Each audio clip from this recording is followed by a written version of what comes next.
Hello, and welcome to Baltic Ways, a podcast bringing you interviews and insights from the world of Baltic studies.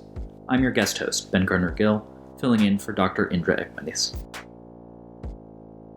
Dr. Aleksandra Bērziņa-Čerenkova is a political scientist, China scholar, and head of the Riga Stradiņš University China Studies Center. She's head of the Asia program at the Latvian Institute of International Affairs and a member of the European think tank network on China. She has studied at the Beijing Language University, Beijing Normal University, et al. After having defended her doctoral dissertation on traditional Chinese discourse in Hu Jintao's report, the 17th National Congress of the Communist Party of China, she's held a senior visiting research scholar position at Fudan University of Philosophy in Shanghai and a Fulbright visiting scholar position at the Center for East Asian Studies at Stanford University in the United States. She publishes on PRC political discourse, contemporary Chinese ideology, EU-China relations. Dr. Bērziņa-Čerenkova, thanks so much for joining us. Hello, and it's great to be here. Also, I just wanted to say that most of my recent projects have had to do with the China-Russia relationship, and the Baltics as well. So I'm hoping that, we can also talk about it today. That is exactly where we will start. So we are recording, obviously, after the second invasion of Ukraine in February 2022. Last February, before that invasion, Russia and China signed a treaty of friendship without limits. How has that developed since then, and where do you think it might go in the near future? That is actually a very multifaceted and a multi-avenue question that you just asked, because we've been bumping heads among, the colleagues that are researching Russia-China here, and we've been debating this in a very friendly and collegial manner, but nonetheless, we do take different stands, and it depends on what you look at. If you look at rhetoric, you're going to see what some Russian scholars actually now are referring to as a discourse alliance. So basically, China backing Russia on a lot of the stories behind this callous and unprovoked invasion, right? So China is backing Russia on the story of, how NATO has hurt the security architecture in Europe and the U.S., right? The bad guy, the U.S. has expanded and that really has that there's no stability now. And Russia's being provoked to do this. Absolutely something that we completely disagree with, right? But China's been backing Russia on these stories. And then there's been some very cautious even stories about, the biolabs, although the officials have not spoken about, for example, the Nazis, right, in Ukraine, something that Russia also was throwing into the media sphere extensively, especially during the first phase of the second invasion, as you very correctly pointed out, because a lot of people forget this is a second invasion in Ukraine. But still, nonetheless, in the Chinese media, that had appeared, these stories had appeared. So, discursive alliance, and then some other aspects kick in. Then you have, for example, trade. The trade has risen, but that has also risen between Russia and India. So does that mean that the relationship is exclusive? Does that mean that Russia will become more dependent on China now? And so it seems. And maybe China wants to distance itself and is not really looking forward to breaking the sanctions and to being cast as this Russia's, twin and the partner and this shadow supporter. And that is something that, in terms of also official statements and with conversations, for example, with EU leaders that we see coming out of China these days. We also see the Chinese new foreign minister, which, of course, the disclaimer is that it's not a very strong position in terms of Chinese foreign policy making. However, it is a leading figure in Chinese foreign policy broadcasting, right? So we do see Qin Gang being appointed to this role.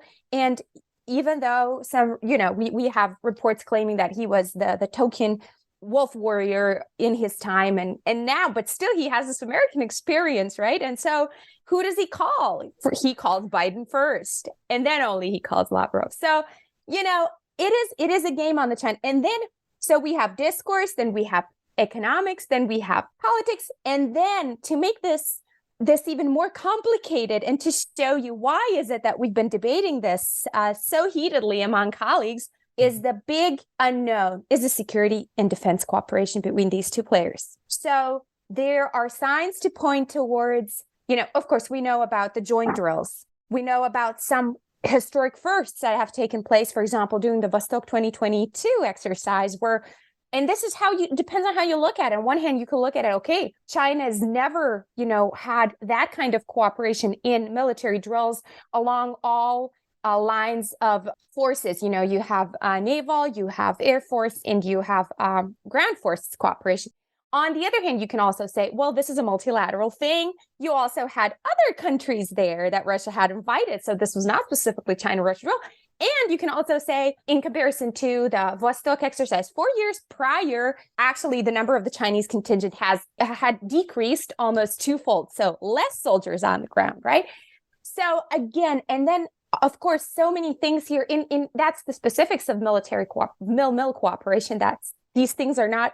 There's the information that's going out as posturing, right? And then there's the part that we do not know about. So the question is whether, and that's how I want to word it. So the big question is whether the current signaling coming out of Moscow and Beijing on Russia-China defense and military cooperation, is it exaggerated or is it being underplayed? I mean, that's a wonderful question, and I would love to ask that as well. I think we've all got our eyes on it. It's really hard to tell. Maybe I would be interested if you could dive in on that with the Baltic states' role in NATO and their role in basically international security. NATO, of course, has not just stayed within its initial remit, given its role in Afghanistan.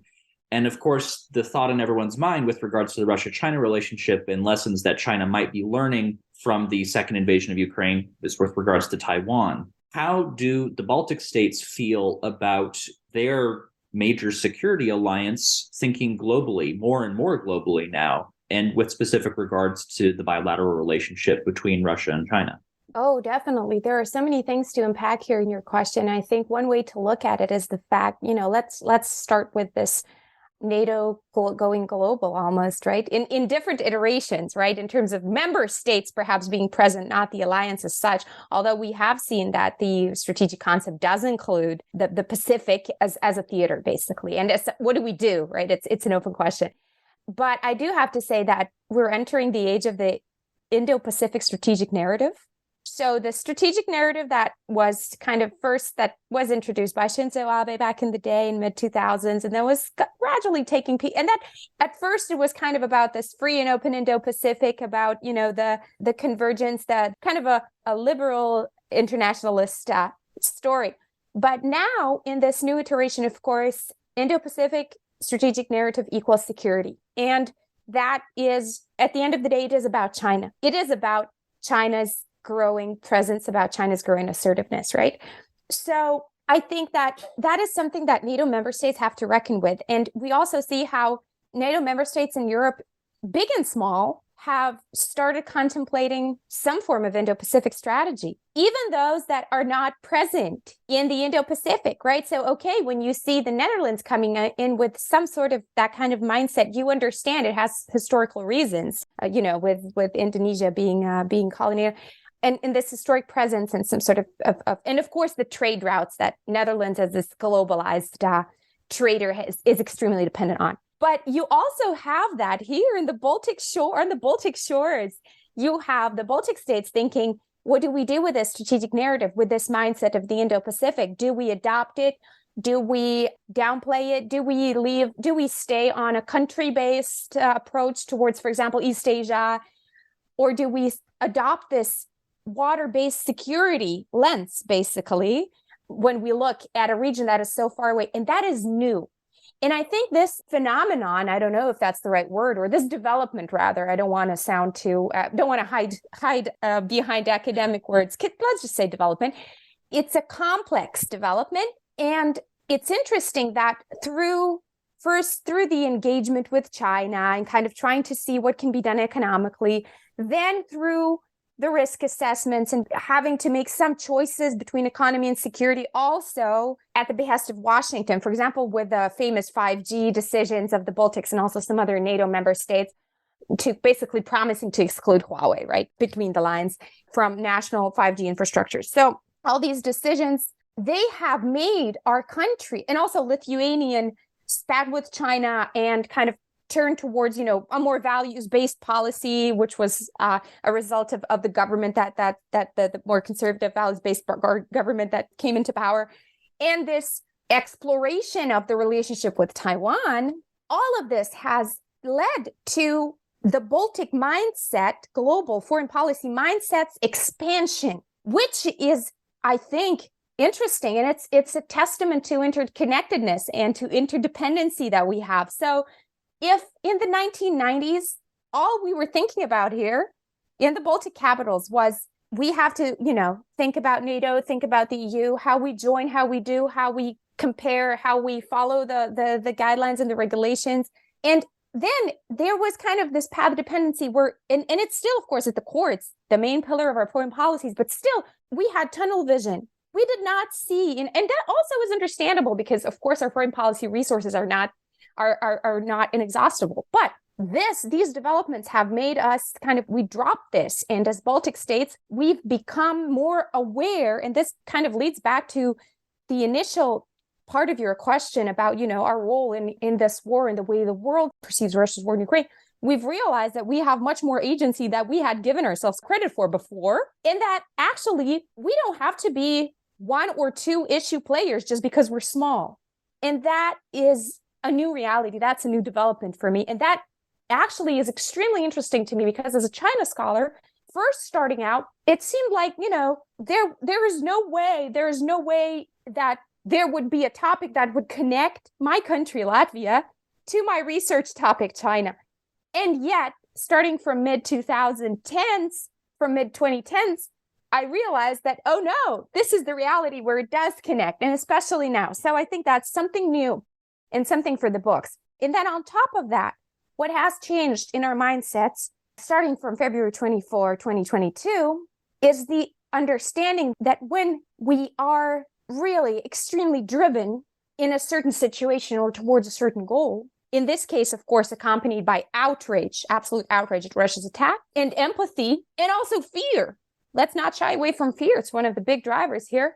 That is such a strong resource that when we're not afraid to use those resources, it catapults us at the top of global agenda setting.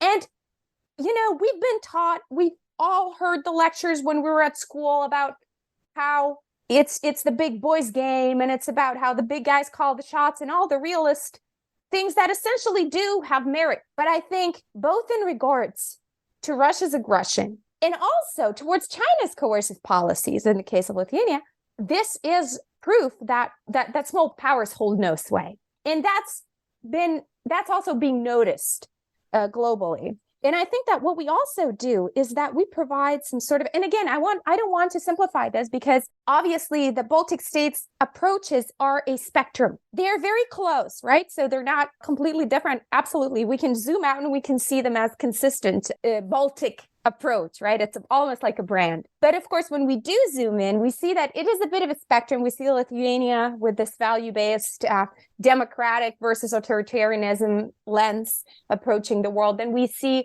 the Latvian and Estonian approach is more maybe speak about the Slavs, but let's rather do. I'm talking about the Chinese example, right? The withdrawal from 16+1. If you compare the language of how Lithuania communicated this in a very kind of assertive manner, and just, we basically saying that our values are incompatible and this makes no sense, and that kind of, and we should work with democracies instead of, And then you have the Estonian and Latvian narrative coming out of these press releases in August 2022. So quite a big chunk of time later than Lithuania, saying we don't mind we do see that cooperation with China is possible, but either it's going to be on the bilateral basis or it's going to be a 27+1, a joint European-China platform. And we do not believe in these China-led platforms. We don't see their merit. So we're saying, you know what, this doesn't work. Bye. But this happened during Pelosi's visit in Taiwan. So this was an implicit diplomatic kind of signal. Where do these countries stand rather than this explicit communication? So this is just to show that there is a bit of a spectrum in the Baltic policies. But at the end of the day, of course, we share traits across all Baltic capitals. And that, I think, also is one of our strong suits that the Baltic states have throughout, already for 30 something years are a global example of neighborhood solidarity, of neighborhood cooperation. So yeah, I think that is, as a Bolt, I believe that this is this is the value added that we bring to the global stage. Absolutely. I think that was a wonderfully comprehensive answer to my question, and also leads into something I was very curious about. As you said, sort of the Estonian and Latvian perspective on this is, if we're going to have a relationship, particularly a trading relationship, this economic relationship with the PRC, it needs to be either bilateral on equal terms as two states, or it needs to be the 27+1 with the European Union. Now, as you also said, the Baltic states have come to thinking about the Indo-Pacific more recently than other members of the European Union. But at the same time, not to add another layer, they have taken on sort of this new role within the European Union since the second invasion of Ukraine, as not so much the "we told you so," but as a sort of conscience of the bloc. That's a lot to put together. The question essentially is, do you see already, or in the future, the Baltic states, or maybe just one or two of them, taking on a leadership role on China issues within the European Union? That would depend on internal European dynamics, because obviously, not a secret, the countries do have quite different positions, which is normal. That is the beauty of the EU, right? On these issues, especially when their economies or where their historic strengths are being put in the balance. So I would say that I do see one particular scenario where the Baltic states, one or three, would take the lead on or influence the European China policies. It's because these countries have very little dependency, and that is research-based. What I'm saying is just, it's not because it looks like it, but it's some research that we've done in international consortia, and we see that the Baltic states have one of the lowest dependencies on China throughout the EU. So that would enable the Baltic states to play the role of, either you call it bad cop or the strict teacher or whatever, somebody who sets out this line of, kind of the strictest position. And then the others would then negotiate below this line. But it's almost a symbolic role. It's almost a psychological role, right? Where you set up like, these are this is what this is how far we're willing to go. And then below this threshold, the real negotiation happens. Aside from that role, I do not really see that we could have much influence, again, because of the lack of this dependency on China. So our stake in the game is not as high as some other European member states, and we have to keep it in mind. At the same time, I think the Baltic states are quite flexible when it comes to policy support. And so what I would see is that if there is a group of like-minded states emerging within the EU that argue for a certain policy, then the Baltic states would join them. And that, again, is the strength of the European Union. It's its issue, but it's also its strength. So the Baltic states, as you say, can take some of a rhetorical stance or rhetorical leadership, although they do have less stakes in some of the basic relationships with China. One thing they do have a stake in, as does the entire European Union, is the green transition and moving towards green energy and a future where we can try to mitigate climate change a bit. China, of course, has been undertaking a lot of green tech projects. There has been some cooperation already between the Baltic states and China, but there's a lot of room in front of us as to what that could look like. And so I want to dig in a little bit on the future of that relationship. And as you said, Estonia and Latvia in particular said, there can be room for us to work bilaterally with China. There can be room for the 27+1. And I want to talk about that with specific regards to, can they do this on the green tech and the sort of move to combat climate change? All of these other topics, as you've discussed, are going to still be there. Yes, climate change certainly is one of the feel-good agenda points when it comes to, one of the few, I might add, when it comes to EU-China exchanges. And just now we saw it on the news that China's northeast is facing temperatures of minus 50 degrees centigrade, which I think it's the lowest one in 50 years. Correct me if I'm wrong, but basically the extreme. So China is no stranger to extreme temperature changes, and China is experiencing climate change firsthand. So indeed, this is something that, at least in this, we're not going to exaggerate if we call the current China-West relationship strained. Yes, China is trying to be more kind of open towards the EU because it still perceives, although that's also changing, that with the EU, there's less points of contention than with the United States. However, still, these points are the feel-good agenda, the positive agenda points are decreasing. However, whether I see a technological cooperation here, I would say there is a shrinking room for this, because what the EU has become very aware of recently is the risk of green dependency on China. So we do see that China is a leader in a lot of these technologies in terms of production costs, in terms of tech, in terms of logistical chains. So the risk here is becoming, wielding ourselves off of Russian gas while falling into green tech dependency with China. And that is something that the awareness has grown on in Brussels. So there's a big dilemma here, and there's a big issue because, okay, some green tech is not high tech. Again, I'm not a technical person, so, you don't have to take my word for it. This is me retelling what my colleagues have been, telling me, explaining to me like I'm 5. So obviously not all green tech is high tech. There's also some quite mid-tech, low-tech solutions to green energy.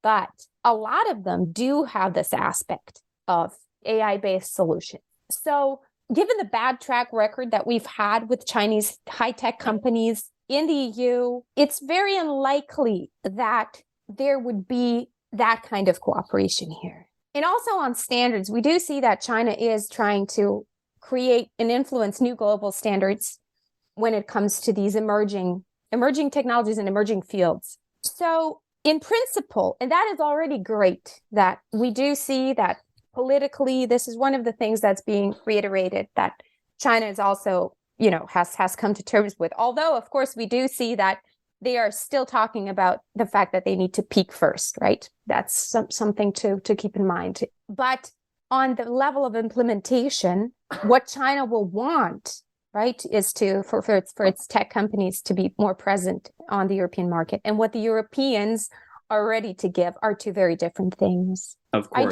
I do have to say that the Baltics, of course, will not be perhaps leading this conversation, but we do see that, for example, the Valdis Dombrovskis, the EU commissioner, has been leading the conversation on the anti-coercion instrument and on the coercive policies towards Lithuania. So we do hear, given the system of the EU, we do hear some Baltic voices that do not represent Baltic states, but nonetheless have the Baltic experience, are taking the lead in this sense.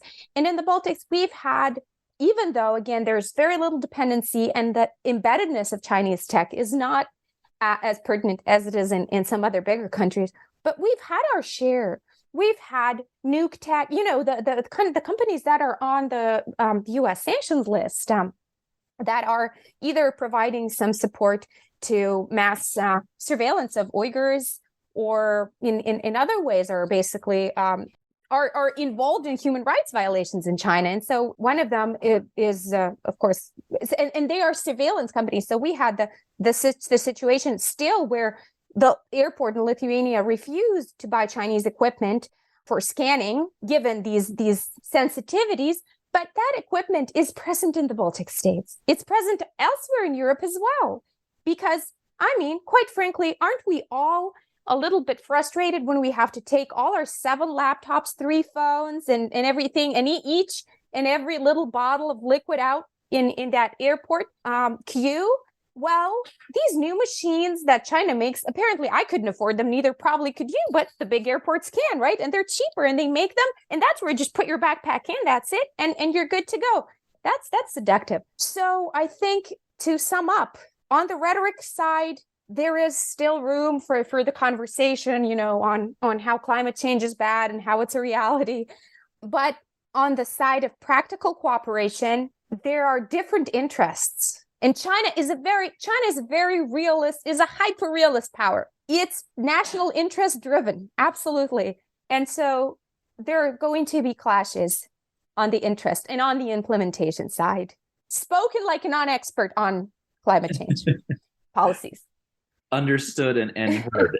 Thank you. I think it's something we're all going to be watching going forward. I think within our lifetimes, certainly for the both of us here, this is going to change immensely, and I'm sure everyone will be watching it. Our listeners are going to be watching this relationship pretty closely as well. And I wanted to close by asking you briefly, what have we not talked about today that you are keeping a close eye on with regards to China, and if possible, with the relationship between China and the Baltics, or anything that might affect the Baltic states going forward? I think we've talked, that is just a message of caution to everyone who's doing Baltic China studies. We tend to talk a lot about China's information manipulation and China's influence on the information environment in the Baltic states, which is, of course, important. But I would like to say that it's great that we didn't mention it today. So this is me not saying we should have talked about it, but me saying it's great that we didn't. Because in comparison to other issues that we outlined today, including, tech companies operating kind of below the threshold of visibility and not really drawing a lot of public attention to these activities, to larger policy questions and dilemmas that we are facing in the EU, I think China's presence as an information actor is not on the same level of risk, does not present the same level of risk yet. Obviously, it's something that needs to be monitored, but I think sometimes we overemphasize China's information activities, and then we do not have any space or bandwidth left to talk about other avenues of China's presence and influence in the Baltic states. I think it's wonderful that we didn't talk about it as well. Well, thank you for that. I think obviously it is something I'm keeping an eye on. I'm sure our listeners are as well. With that, I think we will close. Thank you so much for your. And by the way, I myself have written quite a bit about China's information influence. So this was not me criticizing anyone else, but this was kind of a self critique here, like in the traditions, of China's self criticism. Well, it's something we have to do all the same anyway. So thank you so much for joining us. Thank you for joining Baltic Ways and our listeners. I'm sure we'll appreciate your thoughts, your expertise. Dr. Bērziņa-Čerenkova, thank you so much. If I can finish with one small slogan, we need more China scholars in the Baltics. Thank you. Close on that. Thank you so much.